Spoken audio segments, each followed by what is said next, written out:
আসসালামু আলাইকুম। একটা বড় ব্লগে স্বাগতম। আমার বাসায় মেহমান আসবে, এই জন্য আগে থেকে কিছু প্রস্তুতি নিয়ে রাখলাম। আমি কিছু ফুল নিয়ে আসছি, সেগুলো সুন্দর করে ফুলের ঝুড়িতে, মানে আমি নিজের হাতে সব কাজ করব, এই জন্য ফুলের ঝুড়িতে এরকম করে বা একটা ইয়েতে রেখে দিলাম ফুলগুলোকে।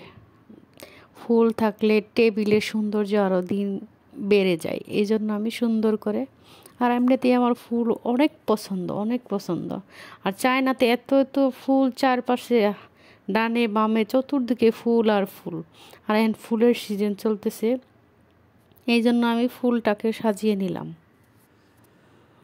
তারপর কিছু চকলেট, তারপর চাটনি, বিভিন্ন রকম চকলেট, তারপর আলু গোখরা, এখানে আরেকটা পিস ফল পাওয়া যায়, ওটা ড্রাই ফ্রুটস, সবগুলো একটু সাজিয়ে নিলাম। এখন মূল রান্নায় চলে যাব। মানে আগের দিন রাতে আমি কিছু রান্না করে রাখলাম। বিফ করছিলাম, 8 কেজির মতো বিফ রান্না করছিলাম। আর সেমাই রান্না করব, দুধটাকেও আমি জাল করে ঘন করে রেখেছিলাম। ডেজার্ট আইটেমগুলো, বিশেষ করে পুডিং, এগুলো আমি আগের দিন রাতে করে ফেলছি, কারণ অনেকগুলো পুডিং বানাইতে হয়েছে আমার। 5টার মতো বড় বড় পুডিং বানাইছি, এই জন্য আগে থেকেই সব করে রাখছি।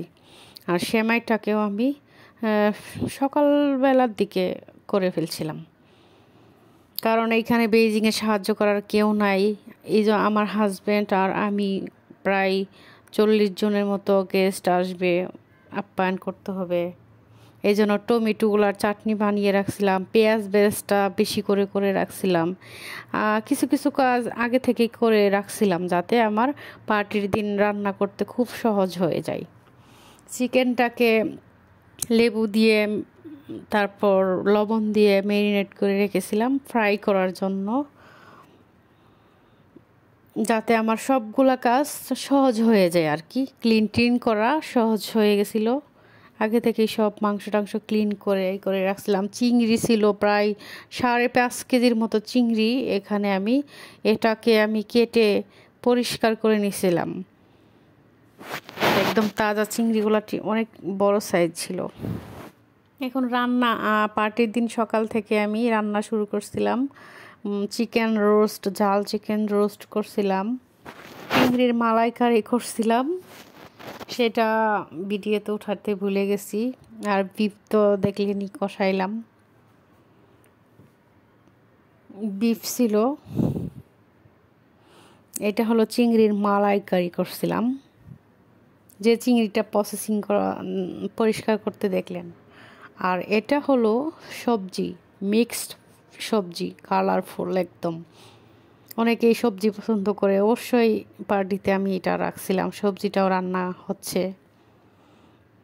আর এখানে চিকেন ফ্রাইটাও ভাজা হচ্ছে।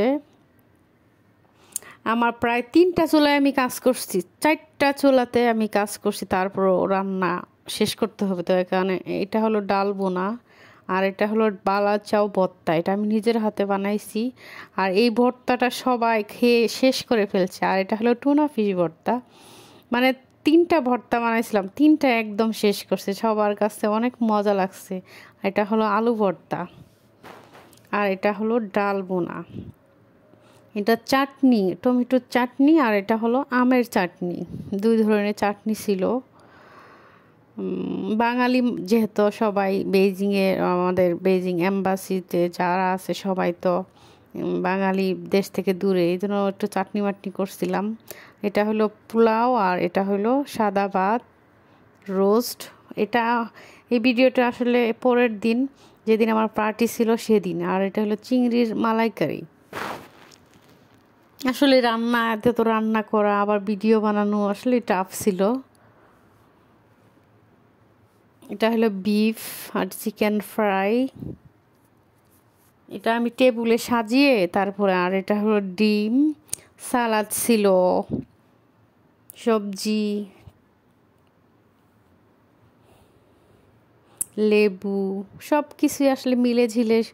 আমার হাজব্যান্ড অনেক হেল্পফুল, সে অনেক ঘরের কাজ করে দিছে আমাকে, একটু হেল্প না করে আসলে হয় না, এত এত কাজ ছিল বাসায়, এই জন্য সেও আমাকে অনেক হেল্প করছে, বিশেষ করে তাকে অনেক ধন্যবাদ। না হলে আমার এতগুলো মানুষের আয়োজন করা আসলেই টাফ একা হাতে। অনেক অনেক রান্না ছিল, আমি আপনাদের সাথে শেয়ার করলাম, কেউ এমনভাবে নেবেন না যে মহিলাটা কেমন। আর এটা ছিল পুডিং, পুডিং ছিল, তরমুজ ছিল, 5টা বড় বড় পুডিং বানিয়েছিলাম সবাইকে। ইনশাল্লাহ সব খাবার দাবার ভালোভাবেই সবাই খেতে পারছে। যেই মেয়েটা আগে একটা ডিম বাছতে পারতো না, আর সেই মেয়েটা এত তো রান্না করে, নিজেকে মাঝে মাঝে বলি যে আসলেই মানুষ পরিস্থিতিতে সব কিছু শিখে ফেলে। ভিডিওটা যদি ভালো লাগে আপনাদের কাছে, অবশ্যই কমেন্ট করে জানাবেন কেমন ভিডিওটা হয়েছে, আর আমাদের রান্না বান্নার ডেকোরেশন সব মিলায় কেমন হয়েছে। সবাইকে ধন্যবাদ।